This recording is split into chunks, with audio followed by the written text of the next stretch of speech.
can culpa acts as a radioisotope. This is a case of squamous cell carcinoma of cervix. लेकिन मुझे थोड़ा सा doubt आया, इसलिए हमने फिर से पेट स्कैन किया तो उसमें मेट्स दिखाई दिए और फिर उनको रेडिएशन वगैरह दिया। तो ये हमको सर्जन का कहना था कि मुझे ऐसा लगता है कि आपके मेडिसिन कुछ रेडियो आइसोटोप जैसे काम करते हैं। सो अपने जो स्टूडेंट्स हैं एमडी का जो थीसिस है, तो ये अच्छा टॉपिक है कि क्या सच में ही ऐसे में अपने मेडिसिन काम करते हैं। कंबाइंडली स्टडी के लिए बहुत अच्छा टॉपिक है, अगर कोई करना चाहे तो हम उनको गाइड जरूर करेंगे। ये ट्रीटमेंट पैटर्न चंद्रकला, नागकेशर, कनक सुंदर, हिंगवाष्टक, हीरक भस्म, मौतिक, सुवर्ण भस्म, सुवर्ण मालिनी वसंत।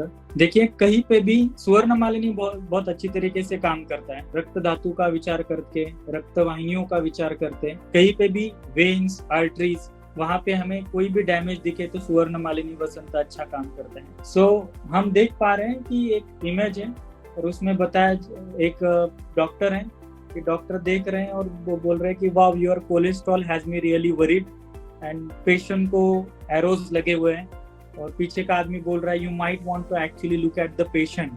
सो कई बार ऐसे होता है कि पेशेंट को देखे बिना रिपोर्ट पे ज्यादा ध्यान दिया जाता है, पेशेंट पे कम ध्यान दिया जाता है। ये केस आपको वही बात दिखाएगी कि किस तरीके से आयुर्वेद की त्रिविध परीक्षा कितनी जरूरी है।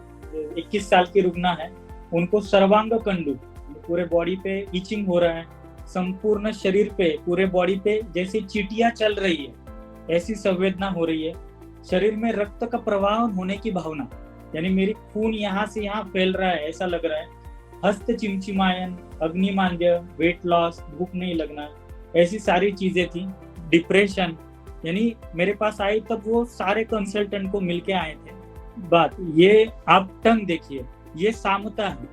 जब मैंने टंग देखी तो मुझे लगा कि पहले पेशेंट को हम टंग क्लीन करने के लिए कहते हैं, टंग क्लीन करने के बाद भी वो वैसी ही दिख रही थी। मैंने उनको पूछा आपने कुछ खाया था क्या? उनका कहना था मुझे भूख ही नहीं लगती है, मुझे कुछ खाने की इच्छा ही नहीं होती है। तो ये टंग ऐसी ही है। आप देख पाएंगे इन्वेस्टिगेशन में MRI brain normal, thyroid profile normal, vitamin B12 D border line पे है, यूरिक एसिड नॉर्मल है, स्टोन है, ये सब चीजें थी। लेकिन ऑफ्थेल्मोलॉजिस्ट के पास गए, फिजिशियन के पास, डर्मेटोलॉजिस्ट, न्यूरोलॉजिस्ट, उस दिन का मैं उनका 5वां डॉक्टर था जो कंसल्ट करने के लिए आए थे। मुझे मजे की बात ये लगती है कि ईएनटी स्पेशलिस्ट ने क्या नोटिस नहीं किया। इतना सामता है, कुछ तो अलग है, ये नोटिस करने की बात है, लेकिन वो नोटिस नहीं हुआ। सबने चेक करने के बाद नॉर्मल है ये करके साइकोलॉजिस्ट के पास भेज दिया। साइकोलॉजिस्ट ने टैबलेट सर्टिमा दी which acts on serotonin, but side effect is insomnia. बाद में नींद ही नहीं आती थी, इसलिए उन्होंने टैबलेट डुरांटा दी which also acts on serotonin, but side effect is dizziness. देखिए मॉडर्न के जो मेडिसिन होते हैं ना, कई बार ऐसे होते हैं उसके साइड इफेक्ट हमें पता नहीं होते और वो पेशेंट को चालू रहते हैं और पेशेंट हमें कहता है कि ये तकलीफ है। तो हर एक मॉडर्न मेडिसिन जो कोई आपके पेशेंट ले रहे, उसका हमें मोड ऑफ एक्शन और उसका side effect, long term side effect, ये सब पता होना चाहिए। कोई ये 2 महीने से ले रहा है, कोई 7 दिन से ले रहा है, तो ये आपको पहले पता होना चाहिए कि इसका आगे जाके क्या होने वाला है। तो ये सब हमने उनको एक्सप्लेन किया, बाद में ट्रीटमेंट शुरू की।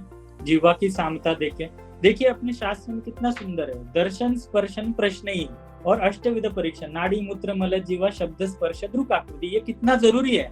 अगर ये रिपोर्ट देख के ही मैं ट्रीटमेंट करता तो शायद मेरे से ये ट्रीटमेंट नहीं हो पाती थी, लेकिन सामता की वजह से मैंने मेरे लॉजिक से, सिद्धांत से ट्रीटमेंट की और आगे का रिजल्ट आप देखेंगे। 21 दिन के ट्रीटमेंट के बाद का रिजल्ट सामता कम होते हुए आपको दिखेगी।